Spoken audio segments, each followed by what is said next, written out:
नासिहीन की एक हदीस पाक मैं आपके सामने पेश कर दूं। आका सल्लल्लाहु अलैहि वसल्लम ने आज इदारे की जो हालत है, मारेरा शरीफ की बहुत अजीम शख्सियत ने फरमाया है, अखबारों में आया है कि जलसा सस्ता करो और अपने इदारे को मजबूत करो। जलसे को सस्ता करो, कोई जरूरत नहीं है 50,000 शायर बुलाने की, बल्कि 50,000 खर्च करके ऐसे हुफ्फाज को बढ़ाओ, ऐसे उलमा को दरसगाह में रखो, ताकि उनसे जो उलमा तैयार होंगे, जो असातिज़ा तैयार होंगे, जो तलबा तैयार होंगे, वो वतन को संवारेंगे, वो मिल्लत को संवारेंगे। जलसा महंगा न करो, इदारे को मजबूत करो। समझ में आ रही है? इदारे को मजबूत कीजिए। लॉकडाउन हो गया, असातिज़ा को तनख्वाहें नहीं मिल रही है और जलसा देखिए सीमांचल में। ये शर्म हया की बात है। इदारे में असातिज़ा की तनख्वाहें नहीं है और उसके बाद जलसे हो रहे हैं। फला शायर को फला की ये फीस है, फला की ये फीस है, ऐसे सारे फीस वाले खुतबा को, ऐसे सारे फीस वाले शोरा को किनारे लगाओ और इदारे को मजबूत करो, मदरसे को मजबूत करो, उलमा को मजबूत करो, ताकि ये दरसगा वो इल्म देता है कि जो चुराया नहीं जा सकता, जो पुराना नहीं होता है, खर्च करने पे कम नहीं होता। क्या समझ रहे हैं आप? इसलिए रफीकान मोहतरम, जो हजरत जो असातिज़ा ने पेश किया है, जो एक अभी आप देखेंगे की शक्ल में बहुत बड़ी दौलत है, वो इनको मजबूत कीजिए। आप छोड़िए, इतने बड़े बड़े जलसे हुए सीमांचल में, और सीमांचल सबसे ज्यादा, मैं जिस इदारे से आता हूं, अल्लाह के फजल और करम से सारे असातिज़ा को पूरी तनख्वाहें मिली है, लेकिन सीमांचल के ऐसे ऐसे इदारे को मैं जानता हूं जिनको अभी तक तनख्वाहें नहीं मिली है। और जलसे पीर साहब आ रहे हैं, मुरीद साहब आ रहे हैं, फुला साहब आ रहे हैं, ऐसे सारे साहब को किनारे लगाइए। और मदरसा है तो पीर है, मदरसा है तो मुरीद है, मदरसा है तो आलिम है, मदरसा है तो खतीब है, मदरसा है तो शायर। जिंदाबाद नारे तकबीर, नारे रिसालत। बगैर मदरसा के पीर होगा तो जाहिली तो होगा। बिल्कुल बिल्कुल हक है। बगैर मदरसा के शायर होगा तो जाहिली तो होगा। बगैर मदरसा के अगर इमामत करेगा तो नमाज़ें बर्बाद करेगा। जी जी बिल्कुल हक। इसलिए रफीकान मोहतरम, मैं एक हदीस पेश करता हूँ, जो दुर्रतुन नासिहीन में जो हजरात इदारे को देते हैं, असातिज़ा की खिदमत करते हैं, असातिज़ा भी नजराने के मुस्तहिक है, सिर्फ पीर साहब नहीं। बिल्कुल, हफ्ते में 15 दिन में, एक महीने में आइए, जो आपके तलबा को पढ़ाते हैं, आपके बेटों को पढ़ाते हैं, उनकी भी मुट्ठी गर्म कीजिए। खाली पीर साहब की मुट्ठी गर्म करने की जरूरत नहीं है। बिल्कुल हक, सही फरमा रहे हैं, बिल्कुल सही है, सही। अच्छा, वरना हम पीर के मानने वाले हैं हम। मैं भी कुतुबुल मशाइख हुजूर सैयदना कुतुबुद्दीन अशरफी जिलानी दामत अलैहि रहमत रिज़वान का मुरीद हूं। बिल्कुल हक। ख्वाजे खाजगान सुल्तानुल हिंद, जिनका एहसान है सबसे ज्यादा हिंदुस्तान में किसी का एहसान है, वो मेरे ख्वाजा का है। जिंदाबाद। ख्वाजा के खुलफा का है, कुतुबुद्दीन बख्तियार काकी का है, नसीरुद्दीन चिराग देहली का है, ख्वाजा निजामुद्दीन औलिया का है, कुतुबुद्दीन हजरत मखदूम अल पन्नवी का है, नूर कुतुब आलम का है, साबिर पाक का। सबसे ज्यादा किसी का एहसान है वो ख्वाजा का है और ख्वाजा के खुलफा का। जिंदाबाद जिंदाबाद। अशरफ जहांगीर का दुर्रतुन नासिरीन की हदीस है कि शहीद हाजी साहब और सदका तो खैरात करने वाले सफी साहब, आलिम साहब बगैर किसी हिसाब किताब के जन्नत के दरवाजे पर लाया जाएगा। बहुत खुश नसीब है वो इंसान जो सदके जारिया करते। इसके बाद तो आप हजरत एक और खुशखबरी हजरत फरमा रहे नाज़रीन इजलास के दस्तार बंदी का रूप परवर मंजर, वो फूल, वो गुलाब जो हमेशा हरा रहता है। कुरान को मिटाने की बड़ी बड़ी साजिशें चल रही हैं, ये निकाल दो, वो निकाल दो, अरे तुमको निकाल देंगे, कुरान का एक नुक्ता नहीं जिंदाबाद निकालेगा। कुरान की आयतें निकलेंगी, तुम निकलोगे दुनिया से, तुम जाओगे।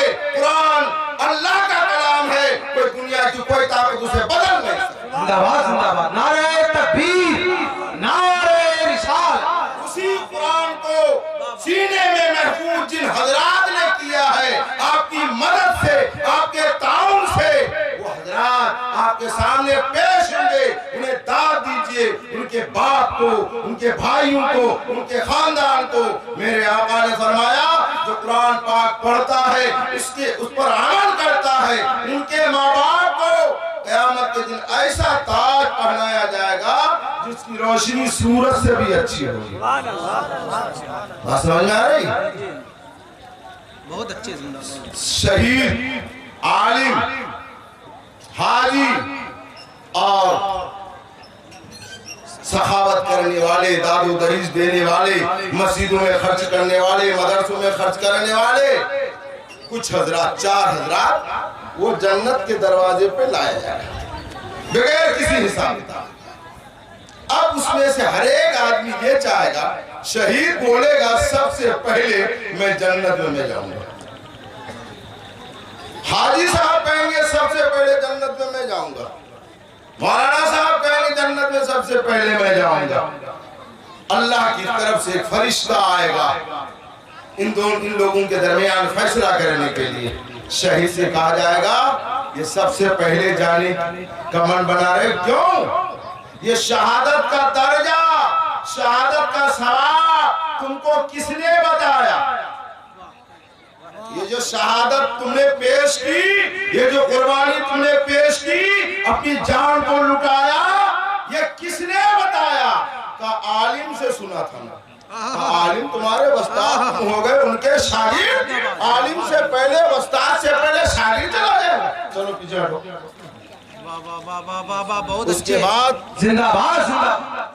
हाजी साहब क्या मामला है, आप क्यों जाना चाहते हैं? कहा हमने घर छोड़ा, मकान छोड़ा, वतन बेवतन हुए, हज करने गए, जान को भी जोखिम में डाला, पैसे भी खर्च किए।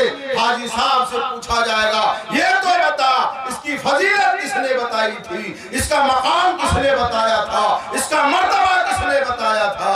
तो कहेगा आलिम ने। तो आलिम ने बताया, वो तुम्हारे वस्ताद, तुम उनके शागिर्द।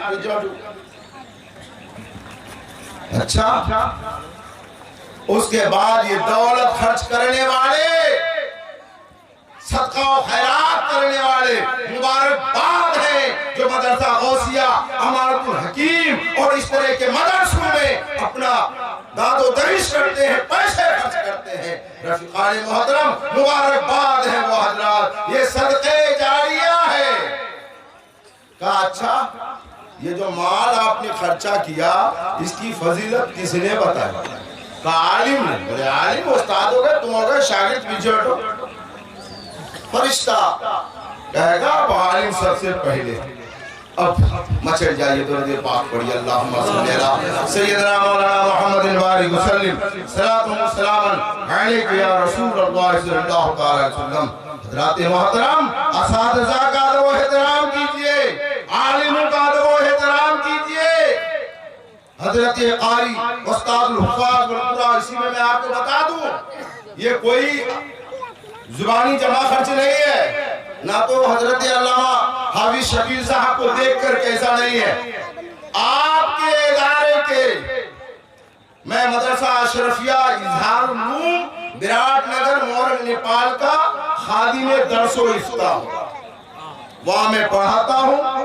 इफ्ता की जिम्मेदारी, दरसगाह की जिम्मेदारी आपके इदारे से तकरीबन 6 हुफ्फाज हजरत हाफिज शकील साहब ने 6 हाफिजों को भेजा था।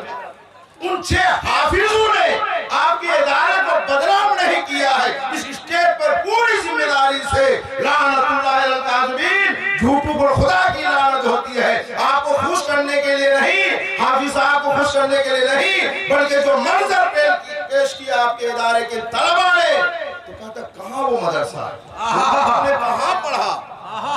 हाफिज शकील साहब है, जरंडा के रहने वाले, राघोपुर उनका ससुराल है। वहां के ये तलबा है, वाह वाह, अशश करने लगे। जिंदाबाद जिंदाबाद। नारे तकबीर, नारे रिसालत, मदरसा गौसिया अमानतुल हकीम, उलमाए अहले सुन्नत। जिंदाबाद जिंदाबाद। मुदस्सिर नाम के साहब है, दानिश है, नवेद है और अलाउद्दीन साहब है। बहुत से जरंडा और आसपास के बच्चे आए। उन हजरात ने आपकी सिदारे को जो बुलंद मकाम अता किया, वो कहते हैं वहां से आना चाहिए तलबा। तकरीबन 150 बच्चे वहां रहते हैं। 13 का स्टाफ है वहां हजरात मोहतरम, और स्कूल अलग से।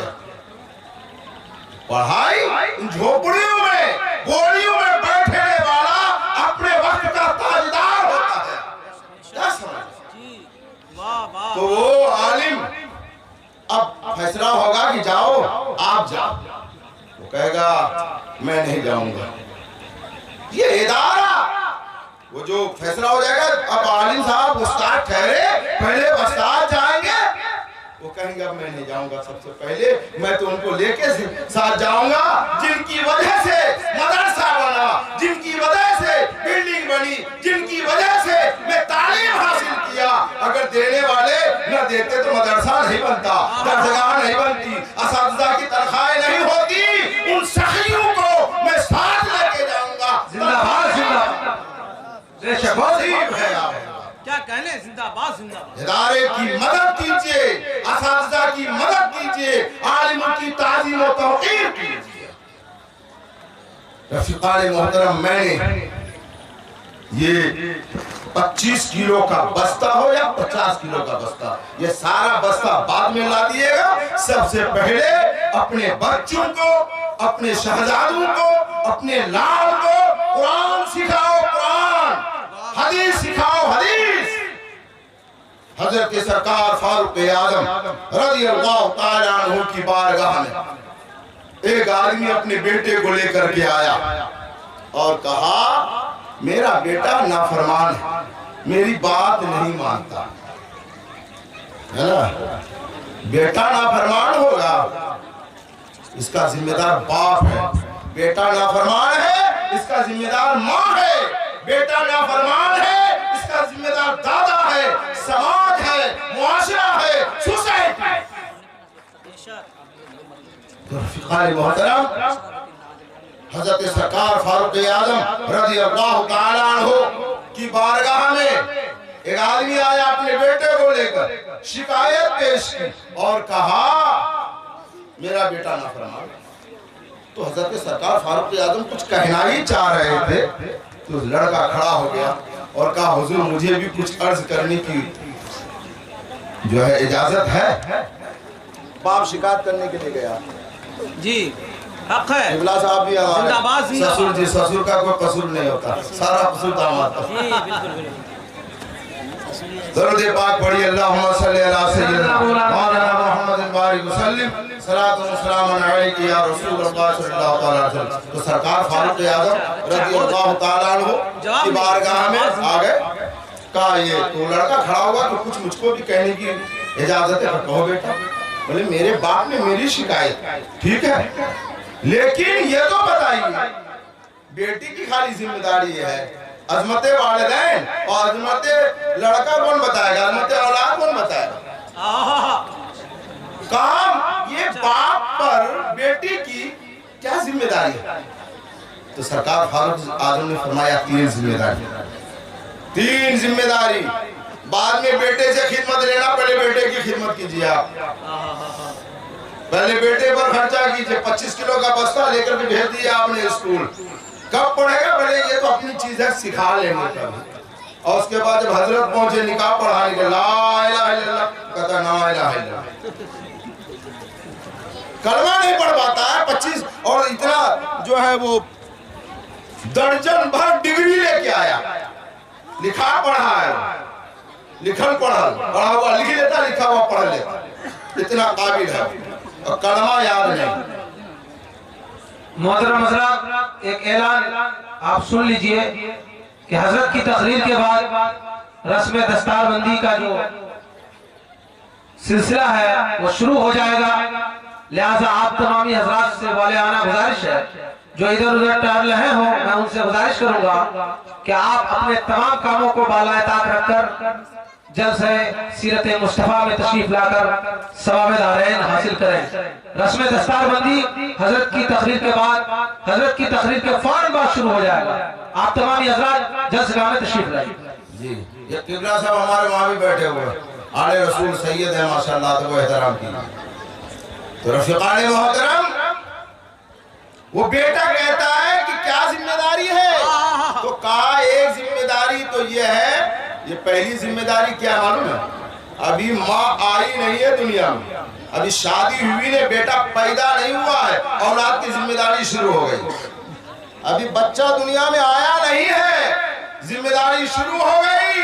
पहली जिम्मेदारी फारूक आजम ने कहा, पहली जिम्मेदारी उस बाप की यह है कि अपनी औलाद के लिए जो माँ तलाश करने के लिए जा रहा है, अपनी औलाद के लिए जिसको माँ बनाना है, वो पहले देख ले वो कैसी है, मेरी औलाद की तरबियत कर सकती है। जिंदाबाद। अभी औलाद दुनिया में आई नहीं और जिम्मेदारी शुरू। हजरत मोहतरम, माँ की अभी अपनी औलाद के लिए माँ कैसी तलाश करनी है, और जिसकी नजर जहेज पर होगी, जिसकी नजर डिमांड पे होगी, जिसकी नजर गाड़ी पे होगी, जिसकी नजर अलमारी पे होगी, जिसकी नजर जहेज पर होगी, वो लड़की देखेगा। वो तो ये देखेगा कि बिल्डिंग है कि नहीं, मकान है कि नहीं, हमारा घर भरेगा कि नहीं, घर इसका, इस फकीर का घर भरेगा लड़की वाला, घर इसका है और भरेगा लड़की वाला। ये अपने वक्त का मस्जिदों के दरवाजों पर जो फकीर रुमाल बिछा के मांगता है, वो फकीर अच्छा है, हजार मर्तबा अच्छा है उस डकैत से, उस जालिम से, उस दीमक से, उस कीड़े से जो जहेज मांगता है लड़के वालों से, लड़की वालों से गाड़ी मांगता है, जोड़ा मांगता है, घोड़ा मांगता है, वो जालिम है। उस फकीर से बदतर है वो जालिम जिसने समाज को बर्बाद किया है, मुआशरे को बर्बाद किया है। तो जब जहेज की नजर होगी तो वो देखेगा लड़की कैसी है, वो ये नहीं देखेगा, वो देखेगा मेरा घर भर रहा है कि नहीं, गाड़ी आ रही कि नहीं। सही यहाँ सब आप लोग बैठे हुए हैं, उन्हें कहेंगे मौलवी साहब लेमा तफलून मौला तफलून, वो तफलून है हमारे पास, नहीं कुछ कह सकते हैं, ना टिबला साहब कह सकते हो, कोई नहीं कुछ कह सकते हैं, इंशाअल्लाह माशाअल्लाह हक है बेशक। तो ये याद रखिए कि जिनकी नजर जहेज पर होगी, दौलत पर होगी, वो नहीं देखेगा ये जो आएगी ये कैसी रहेगी, बाप मेरी खिदमत करेगी कि नहीं, औलाद की तरबियत करेगी कि नहीं, माहौल को सुधारेगी कि नहीं। अरे वो नाच, वो तो उसको कोई मतलब नहीं कि नाचती हुई आ रही है, गाती हुई आ रही है, गाड़ी बकती हुई आ रही, उससे कोई मतलब नहीं, बस गाड़ी चाहिए फटफटिया के ताकि उड़ के कहीं भी हम जा सकें। सही फरमा रहे हैं। बारगाह में दुआ करो, मौला हमें दौलत अता फरमा, मौला हमारे बाजू में कुव्वत दे कि मैं अपनी कमाई से गाड़ी खरीद सकूं, अपनी कमाई से अपना घर भर सकूं। रुमाल न बिछाओ, फकीरी न करो लड़की वालों से। तो रफीकान मोहतरम, पहली जिम्मेदारी यह है कि अपनी औलाद के लिए जो माँ तलाश करने के लिए जा रहा है वो अच्छी। और दूसरी जिम्मेदारी क्या है? दूसरी जिम्मेदारी अच्छा नाम रखे। फारूक आजम ने कहा, बाप गया था शिकायत करने के लिए बेटे, बेटे की शिकायत करने गया था। ये मदरसा गौसिया अमानतुल हकीम है, यहाँ कुरान पढ़ाया जाता है, हदीस पढ़ाई जाती है, दर्स हदीस दिया जाता है। लिहाजा इन हजरात का तो एहतराम कीजिए, पहले इन इदारों में रख करके कुरान पढ़ा दीजिए, हदीस पढ़ा दीजिए, उसके बाद आप जो बनाना चाहिए उसको बनाए। तो दूसरी जिम्मेदारी क्या है? अच्छा नाम रखे। गया था शिकायत करने के लिए, फारूक आजम ने दूसरी जिम्मेदारी बताई, बुनियादी जिम्मेदारी अब्बा जी की। अब्बा जी की अम्मा की पहली जिम्मेदारी, दूसरी जिम्मेदारी नाम अच्छा रखा, और तीसरी जिम्मेदारी कुरान पढ़ाए। जी बिल्कुल। नमाज सिखाए। अपना सोया हुआ बेटा कर, बेटा उठो ना, अजान हो गई, तो कहेगा आप कहाँ सोए हुए, तो आपकी बात मानेगा। आप उठो, आपके साथ वो भी उठेगा। बच्चा को देखते नहीं, आप सजदा करते हैं, बच्चा भी सजदा करता हुआ नजर आता है। माँ नमाज पढ़ती है, कुरान पढ़ती है, बच्चा भी वही बच्ची भी वही नमाज पढ़ती हुई नजर आती है। जो करोगे वो तरीका सीखेगा। माँ बाप जब लड़ाई करेंगे, झगड़ा करेंगे, जब लड़ेंगे तो औलाद क्या सीखेगी, बेटी क्या सीखेगी? वो भी ससुराल में जाके उसी तरह लड़ाई करना। इस तरह माँ बाप को लड़ते हुए दूसरी जिम्मेदारी ये है। जी जी बिल्कुल। उससे पहले ही बोल दीजिएगा नहीं। मौलाना तकरीर 3 घंटा, 3 घंटा। तो कहा तो हजरत ये 3 घंटा तकरीर हो गए, कितनी करेंगे? तो उन्होंने कहा ये घंटा नहीं, हमारी तकरीर का कोटा। आप परेशान हुआ, चीनी का कोटा, मिट्टी तेल का कोटा, मौलवी की तकरीर का कोटा क्या होता? उनकी तकरीर का कोटा ये, जब वो तकरीर करते थे मुंह में टेबलेट रखते थे, हल्का हल्का चूसते रहते थे, टेबलेट खत्म, तकरीर खत्म। उस दिन जो 3 घंटा तकरीर की, तो जिस जेब में टेबलेट रखा था उसी में सदरी का टूटा हुआ बटन मुंह में रख लिया, बजाय टेबलेट के बटन। ना बटन खत्म ना तकरीर खत्म। मेरी सदरी के सारे बटन सलामत है, कुछ मैंने मुंह में नहीं रखा। घबराने की कतई आपको जरूरत नहीं है। दूसरी जिम्मेदारी यह है अच्छा नाम रखे, और तीसरी जिम्मेदारी है कुरान पढ़ाए। इतना कह के फारूक आजम खामोश हो गए। तो वो शहजादे खड़े हो गए, कहा हुजूर मेरा बाप मेरी शिकायत करने के लिए आया है, लेकिन पहले मेरी हक तलफी की है मेरे बाप ने। ना तो मेरी माँ इस लायक है कि मेरी तरबियत कर सके, मुझे सही तरीका सिखा सके, बुजुर्गों के वाकया सिखा सके। बच्चा रोता मोबाइल दे देती है, बच्चा रो रहा है टीवी खोल दिया, बच्चा रो रहा है वो क्या क्या सब खोल के दे दिया, बस हो गया। ऐसे नहीं होता। तो कहा मेरी माँ इस लायक नहीं, माँ की गोद बच्चे की पहली दर्शगा, माँ इस लायक नहीं कि मुझे तरबियत दे सके। मेरी माँ किब्तिया, एक बिरादरी है किब्तिया, बोले वो हमें किसी लायक नहीं। और मेरे बाप ने मेरा नाम गलत रखा, मेरा नाम रखा जोल, जी माइन नाम जोल, जिसका माना होता है वो मान बोलते हैं ना, जहाँ गोबर पर रखते हैं मान, उस मान में जो सफेद कीड़ा होता है उसकी अरबी है जोल।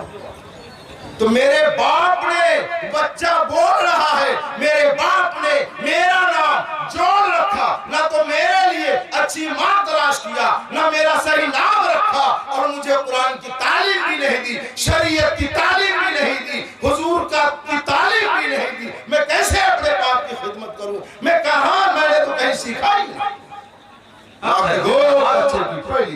जिंदाबाद। मेरे आका ने फरमाया अपनी औलाद को 3 चीजें सिखाओ। खाली वहाँ स्कूल में अरे भेजो, स्कूल अच्छी से अच्छी तालीम दिलाइए आप। मैं तो ये कहता हूँ, यही नहीं बहुत सी जगहों पे मैं ये कहता हूँ कि जितनी तबलीग हम नहीं कर सकते, जितना दीन हम नहीं फैला सकते, उतना दीन वो फैलाएगा जो स्कूलों कॉलेज में मुसलमान लड़का रहता है। क्यों?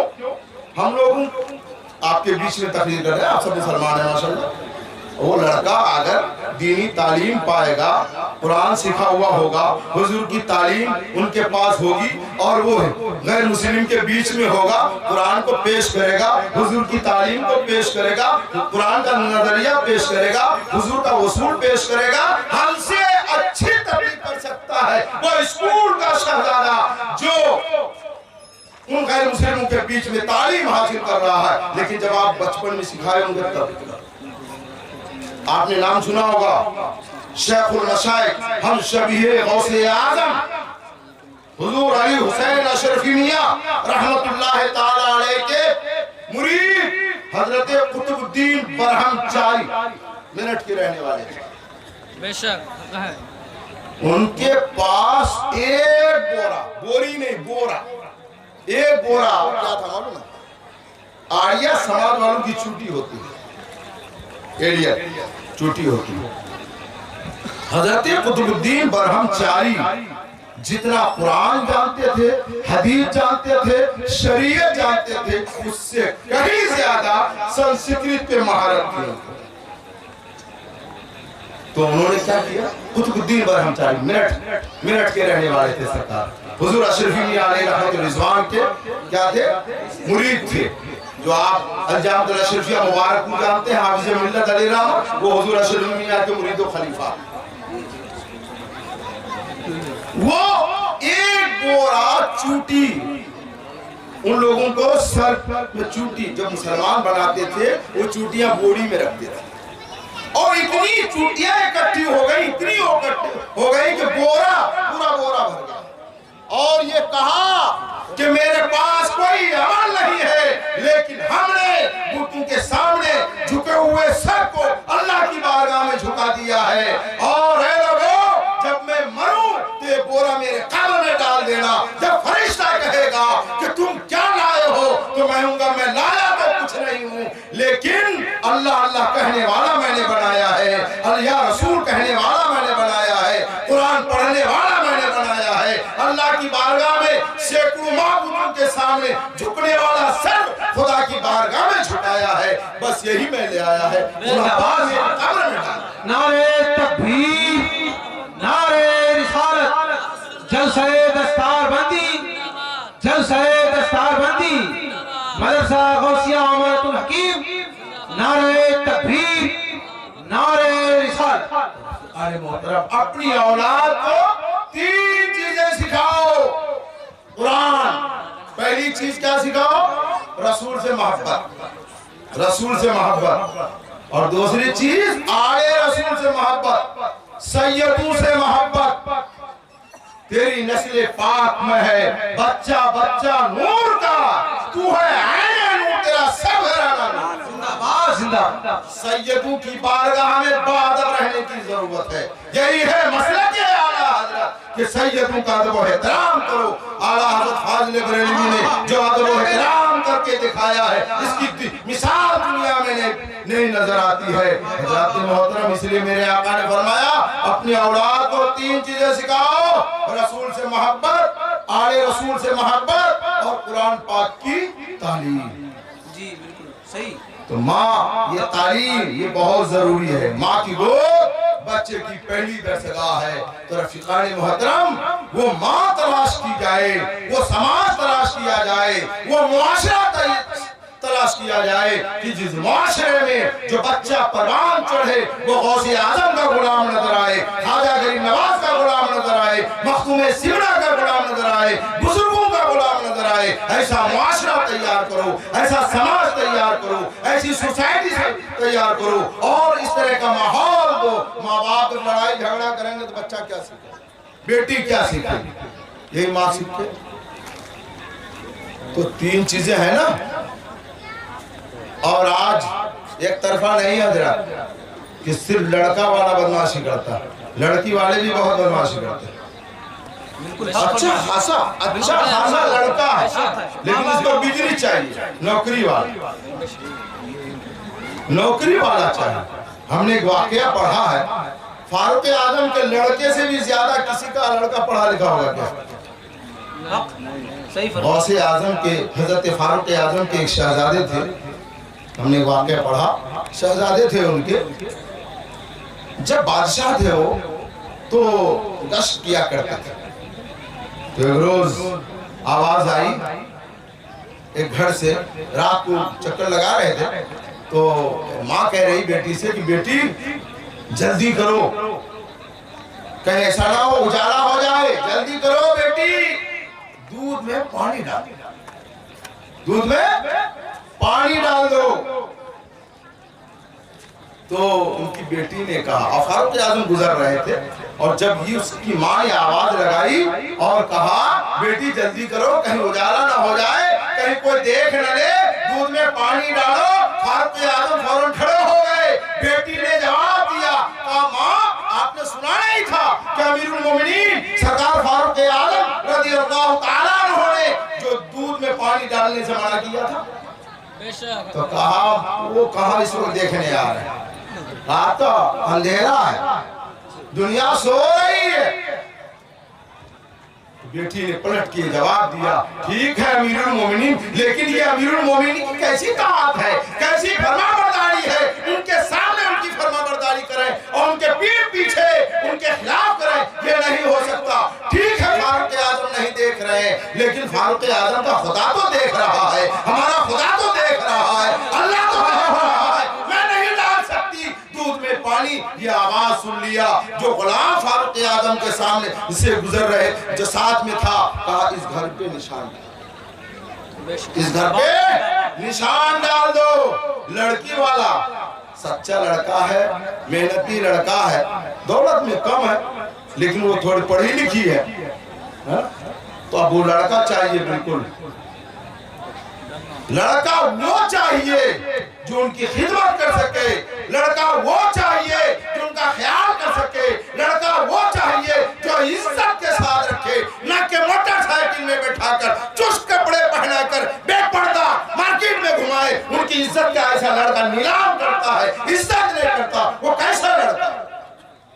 बिल्कुल सही। और वही तलाशता, बिल्कुल सफा चट होना चाहिए, दाढ़ी मोछ कुछ नहीं, वही लड़का ज्यादा ठीक है।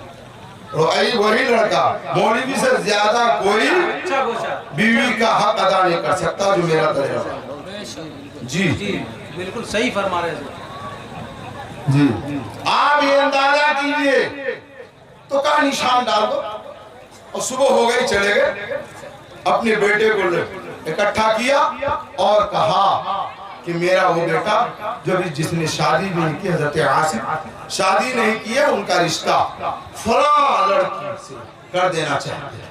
और लड़की अगर इसका बाप नहीं था, माँ थी, वो खुद थी। उन्होंने कहा ठीक है। कहा वो लड़की रात के अंधेरे में भी खुदा की नाफरमानी और अपने बादशाह की जो है नाफरमानी करने को तैयार नहीं। वो जब लड़की मेरे घर में आएगी तो कुरान का उजाला फैलाएगी, हदीस का उजाला फैलाएगी, रोशनी फैलाएगी। नारे तकबीर, नारे रिसालत, जलसे दस्तारबंदी, रजानगर वो लालपुर के सुन्नी जन्नती मुसलमान, नारे तकबीर, नारे रिसालत। उसके साथ शादी हो जाती है। ये नहीं देखा क्या है, ये देखा शरीफ है। और हजरत गौसे आजम रज़ियल्लाहु ताला अन्हु के अब्बा हुजूर ने कैसी लड़की तलाश की थी, एक सेब माफ कराने के लिए। एक सेब अनजाने में खा लिया तो किस कैसी लड़की से शादी करने को तैयार हुए। उनके वालिद ने कहा सेब माफ करूंगा, या पूरा जानवर खा लेता, टकार तक लेता नहीं। और वहां एक सेब खा लिया अनजाने में, और कहते हैं ये सेब माफ कर दीजिए। कहा मेरी एक बेटी है, आंख से अंधी है, जुबान से गूंगी है, हाथ से लूड़ी है, पैर से लंगड़ी है, ऐसे से शादी करोगे तो तुम्हारी गलती माफ करें। जो कुछ यहाँ सताया है, किसी की जमीन ले ली है, अगर आपने किसी का पैसा मार लिया आपने, यही माफ करा लीजिए, वह बहुत महंगा पड़ेगा। वहाँ रिश्वत नहीं चलेगी, ये मुट्ठी गर्म करने से वहाँ काम नहीं चलेगा। यही माफ करा लो दुनिया में। अगर बाप को सताया है, माँ को सताया है, बहन को सताया है, भाई को सताया है, समाज को सताया है, पड़ोसी को सताया है, इसी दुनिया में माफ कर लो। गौसे आजम का वाकया सिर्फ सुनते हैं, उसे दर्द नहीं लेते। गौसे आजम के अब्बा हुजूर ने एक सेब खा लिया था अनजाने में, तो 12 साल बाप की सिंचाई करने के बाद उनके बाप के मालिक ने कहा एक शर्त और है, मेरी एक बेटी है, आंख से अंधी है, जुबान से गूंगी है, हाथ से लूड़ी है, पैर से लंगड़ी है, उससे शादी करोगे तब जाके मैं माफ करूंगा। तो उसने क्या, हजरत ने क्या फरमाया मालूम है? कहा हम ऐसी लड़की से शादी करने को मैं तैयार हूँ, माफ तो कर देंगे, आप माफ तो कर देंगे। याद रखिए जाबिर दुनिया उस आखिरत में उसका कोई पुरसाने हाल नहीं होगा, वहां रत्ती रत्ती का हिसाब होगा।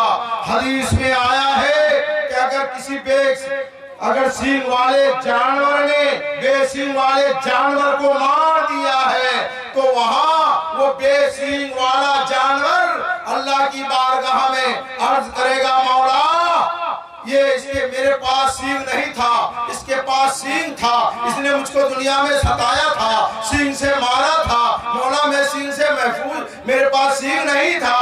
तो अल्लाह ताला उस बेसींग वाले जानवर को सींग अता फरमाएगा और कहेगा ले बदला। तो एक जानवर को जानवर से बदला दिलाया जा रहा है तो क्या हमारे आपसे बदला नहीं दिलाया जाएगा? इसी दुनिया में माफी मांग लो, किसी का हक अगर मारा है, किसी पर जुल्म किया है, किसी की ज्यादती की है, यही माफी मांग लो, वहाँ कोई बस नहीं चलेगा। रफ़ीक़ान मोहतरम, जो हजरात अब तक खाना नहीं खाए हैं वो जाकर खाना खा लें, और जो हजरात चंदा देने के ख्वाहिशमंद है वो जामिया के ऑफिस में जाकर चंदा काटें। तो ये मदरसा है। हजरत मौला अली मुश्किल कुशा रज़ी अल्लाह ताला अन्हु ने जो आका की हदीस पाक है, अना मदीनतुल इल्म अलीयुन बाबुहा, अना मदीनतुल इल्म, मैं इल्म का शहर हूँ, अली उसके दरवाजे हैं। ये मदरसा है, इसकी खिदमत कीजिए, मदद कीजिए, ज्यादा से ज्यादा दादो दहिश कीजिए, और कभी कभी इनको भी नजराना दे दिया किया। जी सही फरमा रहे। आप ये ख्याल रखें आप कि कोई भी पीर हो दरसगाह का फैज है, कोई भी मुकर्रिर हो दरसगाह का फैज है, कोई भी इमाम हो बगैर दरसगाह के ना तो पीर है, ना तो आलिम है, ना तो खतीब है, ना तो शायर है। बगैर दरसगाह के, बगैर इल्मी दरसगाह के अगर कोई पीर है तो वो जाहिल है, वो पीर नहीं हो सकता, वो मस्खरे शैतान है जिसके पास इल्म है। सही फरमा रहे। बड़ा अच्छा कोई भी पीर हो दरसगाह से इल्म हासिल किया, इल्म ज़ाहिरी, इल्म बातिनी। आप हजरत ख्वाजा निज़ामुद्दीन औलिया के पास जब हजरत अखी सिराजुद्दीन आइने हिंद, अखी सिराजुद्दीन आइने हिंद सादुल्लाह पूर वाले हजरत ख्वाजा निज़ामुद्दीन औलिया के पास अखी सिराजुद्दीन पहुंचे मुरीद होने के लिए, तो कहा कुछ पढ़ा है, कुछ इल्म है? कहा नहीं। कहा जाओ पहले इल्म हासिल करो, और अपने मुरीद हजरत मौलाना फखरुद्दीन ज़राई रहमतुल्लाह ताला अलैह के पास भेज दिया कि जाके पहले दरसगाह में इल्म हासिल करो, तब इल्म होगा, तब ऐन वाला इश्क आएगा। बगैर इल्म ऐन वाला इल्म के ऐन वाला इश्क नहीं आएगा। समझ रहे? तो कहा जाओ, निज़ामुद्दीन औलिया ने अखी सिराजुद्दीन आइने हिंद को मुरीद नहीं किया, कहा जाओ पहले इल्म हासिल करो। हजरत फखरुद्दीन ज़राई के पास जाते हो, 6 महीने में आलिम बन जाते हैं। वहाँ तो पिलाया भी जाता था, माशाअल्लाह माशाअल्लाह, पिलाया जाता है 6 महीने में। और कौन सी किताब लिखी? हजरत अखी सिराजुद्दीन आइने हिंद की कौन सी किताब है? बोलिए। सिलसिले चिश्तिया के ताजदार हैं ख्वाजा निज़ामुद्दीन औलिया, उनके मुरीद हैं अखी सिराजुद्दीन आइने हिंद। उन्होंने किताब लिखी है हिदायतुन्नौ, हिदायतुन्नौ किताब लिखी है हजरत अखी सिराजुद्दीन आइने हिंद ने। और ये चीज आपको बता दूं कि सबसे ये दरसे निज़ामिया क्यों बोलते हैं, मैं एक बता दूं कि आज जो पूरे खासकर सीमांचल में जो ये दरसे निज़ामिया है, हजरत मुल्ला निज़ामुद्दीन साहलवी ने दरसे निज़ामिया तरतीब किया, इसलिए दरसे निज़ामिया नाम है इसका। और ये दरसे निज़ामिया मुल्ला निज़ामुद्दीन ने किससे पढ़ा?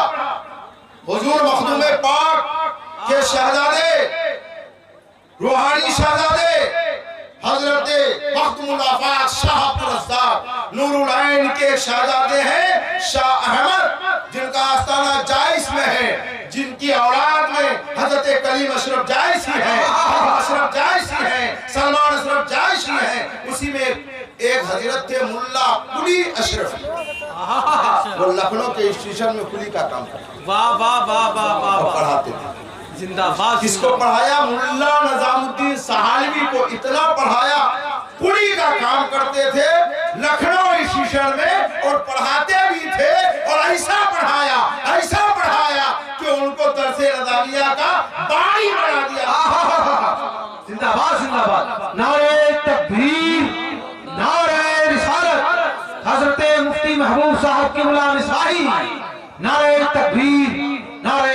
दरसे रज़ाविया पर सबसे ज्यादा अगर किसी का एहसान है वो सिलसिले अशरफिया। तारीफ उठा के देखें, हजरत औरंगजेब बादशाह के उस्ताद हजरत मुल्ला जीवन, जिन्होंने तफसीर अहमदी लिखी, वो मुल्ला बासु के शागिर्द है, मुल्ला बासु मुल्ला कुली अशरफी के शागिर्द। जिंदाबाद।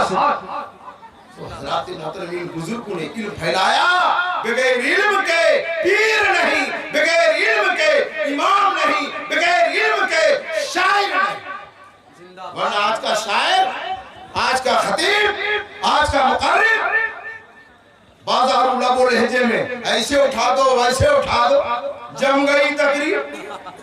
आप क्या सुनने के लिए आते हैं? फलां साहब ने जमा दिया, फलां साहब ने जमा दिया। अरे यार क्या जमा है? आपकी नमाज नहीं शुरू हुई, कहाँ जमी? आपका रोजा नहीं शुरू हुआ, कहाँ जमी? पर्दा शुरू नहीं हुआ, कहाँ जमी? झूठ बोलना बंद नहीं हुआ, कहाँ जमी? उनकी जम गई, लिफाफा मिला, जम गई। सही फरमा रहे हैं, उनकी तो जम गई।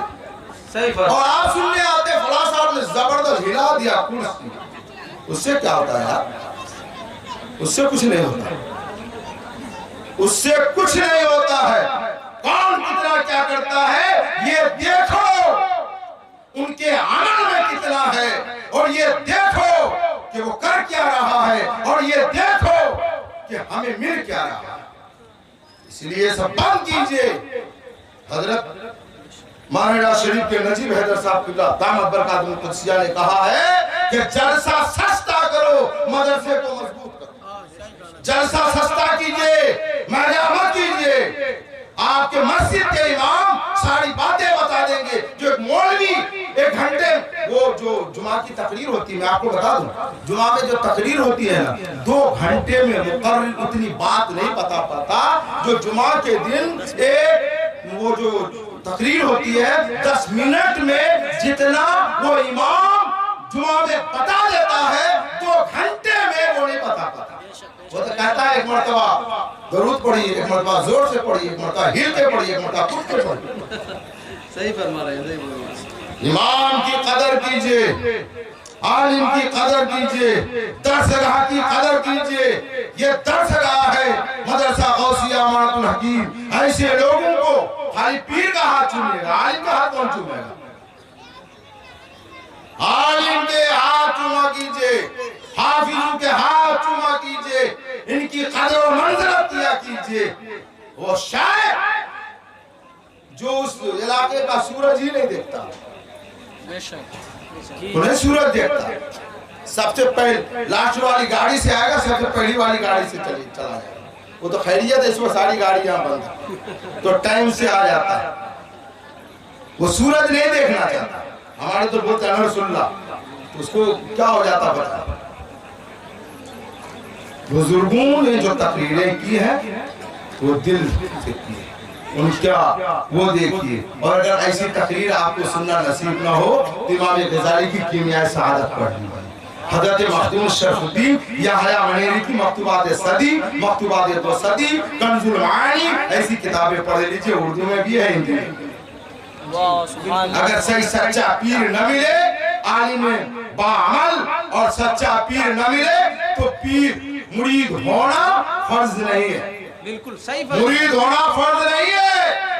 अगर सच्चा पीर न मिले तो आप जो है सबसे बड़े पीर मेरे आका मुर्शिद आजम मेरे आका है, उनकी सीरत को, उनकी सूरत को, उनकी तालीम को अपने सीने में महफूज करो और नमाज की पाबंदी करो। इंशाअल्लाह तुम्हारा दुनिया में भी बेड़ा पार हो जाएगा।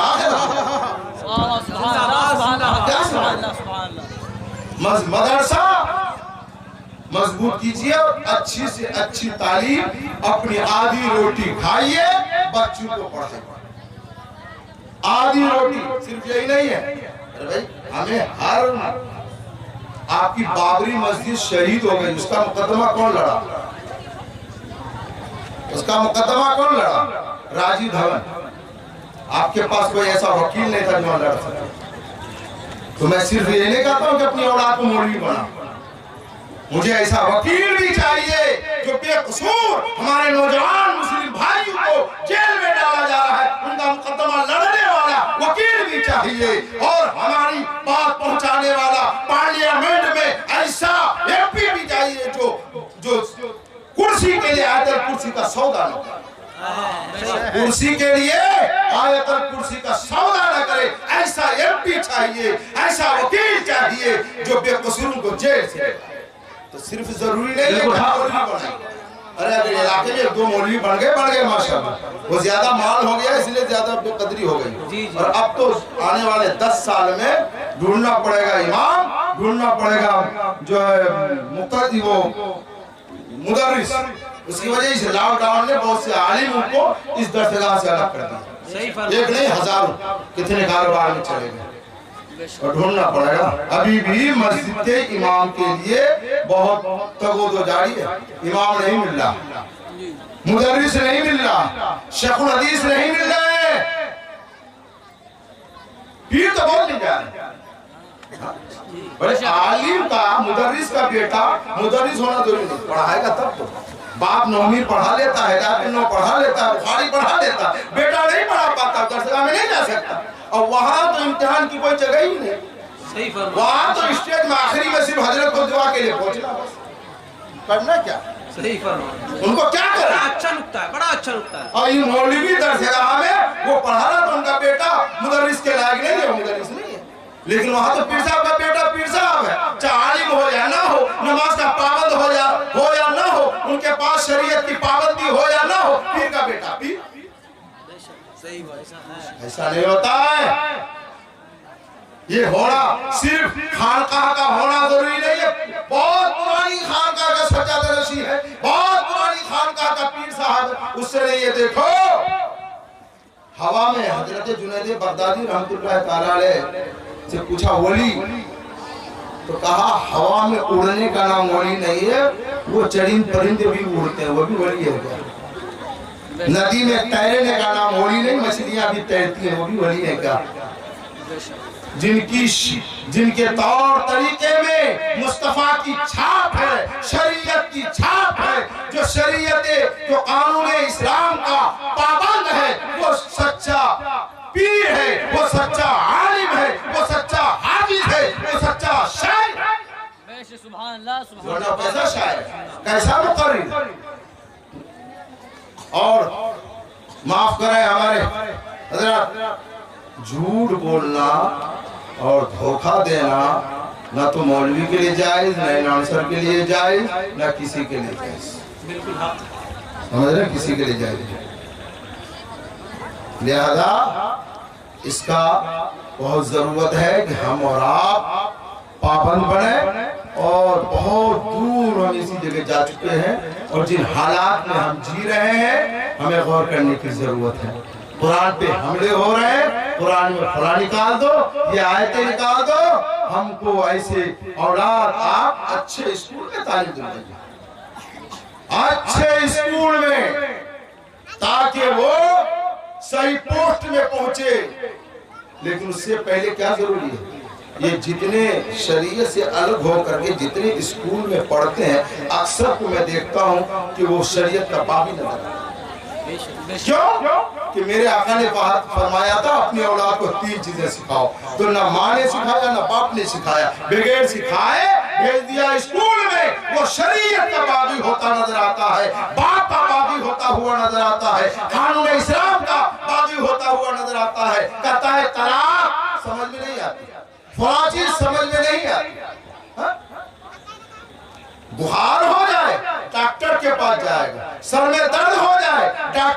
चला जाएगा और शरीयत का मसला खुद हल करेगा। शरीयत का मसला खुद हल करेगा। अरे वो 8 साल जिसने पढ़ा मदरसे में वो तो बेकार है। जब ऐसे ही खेल खेल में शरीयत अगर समझ में आ जाए तो बेवजह है 8 साल पढ़ा। अरे जिस तरीके से आप अपने जिस्मानी बीमारी के लिए डॉक्टर के पास जाते हैं, वैसे रूहानी इलाज के लिए सच्चे पीर के पास जाओ, सच्चे आलिम के पास जाओ, सच्चे तबीब के पास जाओ, सच्चे नब्बाज़े वक्त के पास जाओ, तब सही इलाज होगा, सब सही जो है तबावत आपके सामने नजर आएगी। दरूद पाक पढ़िए, अल्लाहुम्मा सल्ली अला सय्यदना मौलाना मुहम्मद सल्लल्लाहु अलैहि वसल्लम। नहीं मतलब इसके बाद तो रफ़ीक़ान मोहतरम, जरूरत है माँ बाप भाई बहन सब अपने आप को सुधारिए और जिंदा रहना है तो अपने अंदर जिंदगी पैदा कीजिए, कुरान और हदीस की रहनुमाई हासिल कीजिए। और मेरी माँ बहनें ये भी शरीयत के पाबंद बने। माँ की गोद बच्चे की पहली दरसगाह है। माँ की गोद बच्चे की पहली दरसगाह है। आपने हजरत कुतुबुद्दीन बख्तियार, माँ बहने गौर से इस वाक़ये को समाप्त करें। हजरत कुतुबुद्दीन बख्तियार काकी की उम्र 4 साल 4 महीना 4 दिन। रस्मे बिस्मिल्लाह खानी का जो बुजुर्गों का तरीका था, तब जब बच्चा 4 साल 4 महीना 4 दिन का होता था तो रस्मे बिस्मिल्लाह खानी कराते थे, है ना? किसी आलिम को बुलाकर, परहेजगार को बुलाकर रस्मे बिस्मिल्लाह खानी अंजाम देते थे। तो जब हजरत कुतुबुद्दीन बख्तियार काकी की उम्र 4 साल 4 महीना 4 दिन की हो गई तो उनके वालिद साहब ले गए पढ़ाने के लिए कि चलिए पढ़ा दीजिए। वालिद साहब ने पहले दिन ऐसे ही कुछ बातें सिखाई कि कल से आना, कल से अभी आपने उनके उस्ताद ने सबक ही शुरू किया था। तो हजरत कुतुबुद्दीन बख्तियार काकी, कुतुबुद्दीन बख्तियार काकी नाम सुनते सुना कि नहीं आप लोगों ने? ख्वाजा निजामुद्दीन औलिया के मुरीद हैं। हजरत ख्वाजा निजामुद्दीन औलिया के मुरीद कुतुबुद्दीन बख्तियार काकी, उनके मुरीद बाबा फरीदुद्दीन गंज शकर, उनके मुरीद हजरत ख्वाजा निजामुद्दीन औलिया, उनके मुरीद हजरत अखी सिराजुद्दीन आईन हिंद, उनके मुरीद हजरत मखदूम अलाउल हक पंडवी, उनके मुरीद हजरत मखदूम अशरफ जहांगीर, उनके मुरीद मखदूम आफा शाह अब्दुल रज़ाक। तो कुतुबुद्दीन बख्तियार काकी की उम्र हो गई। दूसरे दिन कहा बेटा पढ़ो, तो कहा मैं यहाँ से नहीं पढ़ूंगा। कहाँ से पढ़ोगे? कहा मैं पढ़ूंगा सुभान अल्लज़ी असरा। क्या उम्र है? 4 साल 4 महीना 4 दिन। आज का जो बच्चा 4 साल 4 महीना 4 दिन है ना, तो टीवी देख देख करके वो तो क्रिकेट वालों का जो कप्तान का तो पता लगा ही लिया होगा और बहुत कुछ पता कर लगाया होगा, लेकिन अगर पता नहीं होगा तो सही से हुजूर का नाम, और अगर पता नहीं होगा उसको तो ये नहीं पता होगा कि 5 वक्त जो नमाज पढ़ते हैं हर वक्त का नाम क्या है। अगर पता नहीं होगा तो हुजूर सरकार दो जहां सल्लल्लाहु ताला अलैहि वसल्लम कहां पैदा हुए, कहां विसाल फरमाए, कितने शहजादे थे, कितनी शहजादियां थी, ये पता नहीं। और दूसरे पूछ लीजिए, आप बता देगा। उसके बाद जाता नाई के पास, कहता ये वाला कटिंग हमारा बाल का बना था, ये वाला कटिंग इधर से कम उधर से कम, पूरा बानर नजर आता है, बंदर कट बनाता है। आज का जितना लड़का है, जितना सर में बाल देखिएगा वो बाल नहीं बना, तो बंदर कट है, वो बंदर कट बाल बनाता। नाई से कहता इस शक्ल वाला, वो जो नाई भी लगा देता, कहता कौन वाला चाहिए, किस नचनिया वाला चाहिए, किस नचनिया वाला चाहिए, किस नचनिया वाला। ये बंदर कट बाल देख करके हम मुस्कुरा रहे, मेरा बेटा कितना जो है जबरदस्त है, मेरा बेटा कितना हीरो है, देखो कितना अच्छा बाल। ये नहीं है। तो कुतुबुद्दीन बख्तियार काकी ने कहा मेरा सबक सुभान अल्लाज़ी असरा, सुभान अल्लाज़ी असरा ये 15 पारे की आयत है। तो उनसे पूछा शहजादे ये 15 पारे की आयत है, 1 से लेकर 14 वरन पढ़ेगा। उस बच्चे ने जवाब दिया कि उस्ताद गिरामी 1 से लेकर 14 पारे का मैं हाफिज हूँ, इसलिए मेरा सवा 15वां पारा शुरू किया जाए। पूछा बेटे ये याद कैसे कर लिया, हिफ्ज कैसे कर लिया, इन पर 14 पारों को सीने में बसा कैसे लिया? उस शहजादे ने जवाब दिया, जो जवाब दिया है वो देखो, माहौल को सुधारो, घर को सुधारो, बीवी बच्चों को सुधारो, अच्छा माहौल पैदा करो। उस बच्चे ने जवाब दिया मेरी माँ 14 पारे की हाफिजा थी, मेरी वादा मोहतरमा का यह तरीका था कि 14 पारे की तिलावत किया करती थी। मैं 14 पारा इस उम्र तक न जाने कितनी बार हमने तिलावत सुनी है, इसलिए मैं माँ की तरह मैं भी 14 पारे का हाफिज हूँ। अगर मेरी वादा मोहतरमा 30 पारे की हाफिजा होती, मैं आपको 30 पारे का हाफिज बनाता। इसलिए मेरे आका ने फरमाया माँ की गोद बच्चे की पहली दरगाह है। जब माँ कुरान पढ़ने वाली फातिमा होती थी तो मैदान करबला में सर कटाने वाला, कुरान करने वाला, खानदान लुटाने वाला, घर लुटाने वाला इमाम हुसैन नजर आते थे, इमाम ज़ैनुल आबिदीन नजर आते थे, इमाम कासिम नजर आते थे, अली अकबर नजर आते थे, अली असगर नजर आते थे। माँ की गोद बच्चे की पहली दरगाह है, लिहाजा इस दरगाह को मजबूत करो, जलसा सस्ता करो और मदरसा मजबूत करो। मदरसे को ज्यादा नजराना दीजिए, चंदा दीजिए। लॉकडाउन हो गया हजरत, और उसके बाद हजरत गए, कहा वो घर मालिक तो है ही नहीं, कल आइएगा। औरत सब जवाब देगी फलना अब्बा तो छक्के नहीं, कल आइएगा। कल गया, वो अभी तो थे कहीं चले गए। बेचारा मौलाना गाड़ी हाथ है, नहीं तो साइकिल से जा रहा, नहीं तो पैदल जा रहा। अरे 2 किलो 3 किलो जो दे रहा हो दे दो, फला का अब्बा नहीं, और उनको अपना खर्चा करना होगा तो वो ये नहीं कि फला का अब्बा है कि नहीं। कोई बेचने वाला आ जाए तो फला का अब्बा नहीं तलाश करेगी, और जब मौलाना आ जाए तो कहा फला का अब्बा है ही नहीं, फला दिन आइएगा, फला टाइम आइएगा।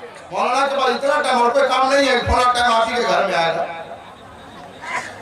इसलिए ये याद रखिए, जलसा सस्ता और मदरसा को मजबूत। बिल्कुल लॉकडाउन हो या कुछ हो जाए, लेकिन मदरसे को भरपूर मदद कीजिए। सेक्रेटरी साहब हूँ, कोई इन हजरात के बाजू को मजबूत कीजिए, अच्छी दरगाह बनाइए और अच्छी अच्छी तनख्वाहें दीजिए। सरकार आला हज़रत फाजिल बरेलवी के 10 नुकाती प्रोग्राम किसी ने देखा? 10 नुकाती प्रोग्राम है आला हज़रत, हर किताब बिल्कुल बिल्कुल सही फरमा रहे हैं। 10 नुकाती प्रोग्राम है आला हज़रत की किताबों में, देखिएगा 10 नुकाती प्रोग्राम। उसमें यह है कि अपने उलमा की मोटी मोटी बढ़िया अच्छी तनख्वाह दो, और जो जिस लायक हो उसको उस मंजिल में उतारो। अगर वो नारे तकबीर, नारे